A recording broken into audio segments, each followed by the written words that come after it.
खुद भी कानूनदान और माशाल्लाह काली वर्दी में आप आए हैं, तो आप कानून की रखवाली नहीं करेंगे तो कौन करेगा। और आपको वीडियो में देखा जा सकता है कि आप कैसे हाथापाई कार्यों से धकेल कर पीछे कर रहे हैं।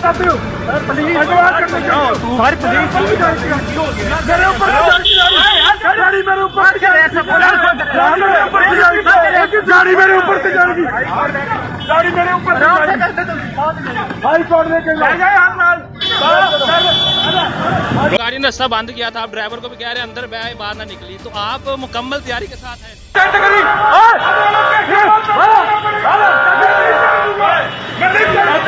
फायरिंग भी उल्टा हम पे हुई, जदों को भी उन्होंने हमें किया और पर्चे भी अब हम पे हो रहे हैं, और वो भी वर्दी असला छीनने के, वायरलेस सेट छीनने के, वर्दियां बांटने के। कह रहे हैं मुकदमे में कहा फारूक हबीब साहब जो थे वो लीड कर रहे थे, वो कहां से हैं, आप कहां से हैं, तो ये प्लानिंग के साथ आप आए थे। जी अस्सलाम वालेकुम नाजरीन, केपीडी न्यूज़ के साथ मैं हूं चांद अहमद हाशमी। नाजरीन 25 जनवरी को जब फवाद चौधरी को सफरी रिमांड पर इस्लामाबाद ले जाया जा रहा था, तो साबिक वजीर फारूक हबीब समेत चंद अफराद ने जो है वो काला शिकागो टोल प्लाजा पर पुलिस की गाड़ियां जो है तो उनके रास्ता जो है वो रोकने की कोशिश की, और एंट्री पॉइंट जो बोथ थे वहां गाड़ियां लगाकर जो रास्ता है वो बंद कर दिया, और पुलिस को रवानगी में मज़ाहमत पैदा की।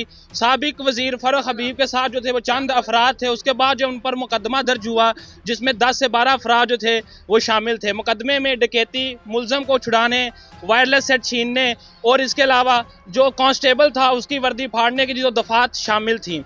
एक जो फारूक हबीब साहब थे, दूसरे जो आप अंडरलाइन सर्कल में आप देख सकते हैं जो वाज़ेह शख्स जो वो नज़र आ रहा है वो है अबू ज़र मकसूद चद्दर, जिनकी आज बुरी ज़मानत जो है वो 16 फरवरी तक हो चुकी है। इससे कबल जो है वो फारूक हबीब की भी जो है वो बुरी ज़मानत मंजूर हो चुकी है। आइए इनसे गुफ्तगू करते हैं। सर, जो दफात आप पर लगी हैं उनका डिफेंड आप कैसे करेंगे? इंशाल्लाह कोर्ट में हमारे प्रेसिडेंट साहब हैं, बाकी वकला दोस्त हैं, वो इसको डिफेंड करेंगे।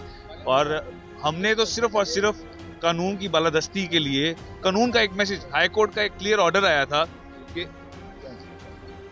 आया था कि जी इन फवाद चौधरी साहब को बजाय इस्लामाबाद के हाई कोर्ट प्रेजेंट करें।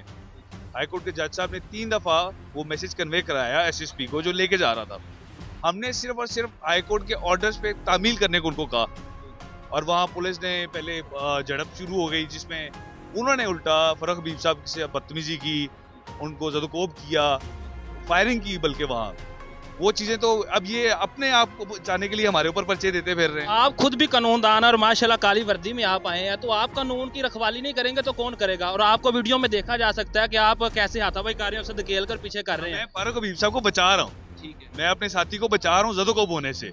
मैं किसी को अटैक नहीं कर रहा, ना ही फारूक हबीब किसी को अटैक कर रहा है। फारूक हबीब भी वहाँ अपना मैसेज पहुंचा रहा है, मैसेज पहुंचाने के अलावा उसने वहाँ कोई काम नहीं किया। जो गाड़ी ने रास्ता बंद किया था, आप ड्राइवर को भी कह रहे हैं अंदर बैठ बाहर ना निकली, तो आप मुकम्मल तैयारी के साथ हैं?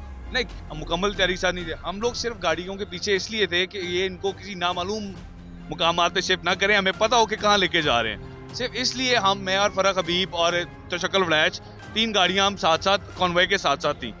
हमें पार्टी की तरफ से एक डायरेक्शन आई कि आप इनको हाई कोर्ट की जजमेंट के बारे में बताएं, हाई कोर्ट के ऑर्डर्स के बारे में बताएं। हमने बस गाड़ियां रोकी सिर्फ हाई कोर्ट के ऑर्डर कन्वे करने के लिए, दैट इज इट। आप वो कह रहे हैं ना तो हम बदमाशी कर रहे थे, ना तो फायरिंग भी उल्टा हम पे हुई, जदों को भी उन्होंने हमें किया और पर्चे भी अब हम पे हो रहे हैं, और वो भी वर्दी असला छीनने के, वायरलेस सेट छीनने के, वर्दियां बांटने के। ये जुर्म आपने नहीं किए, आपको नजर आ रहे हैं वीडियो में? वो आप हाथापाई तो कर रहे हैं। नहीं, मैं वायरलेस सेट छीन रहा हूँ।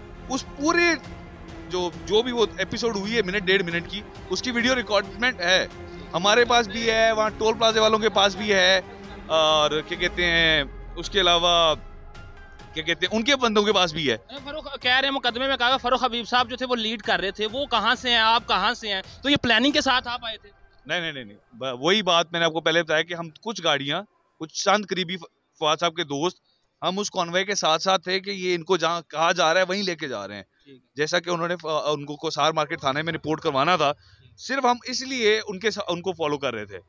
तो उसमें एक फारूक हबीब साहब भी थे और मैं भी था जी, और तशक्कुल वड़ैच साहब। तो क्या मुंशी कहना ठीक है, इलेक्शन कमीशन पाकिस्तान के बड़े अदारों में शामिल होता है, तो अदारों का वकार तो इस तरह खत्म हो जाएगा? वो तो जी फवाद चौधरी साहब कह चुके हैं, बाकी अल्लाह खैर करेगा। चलो।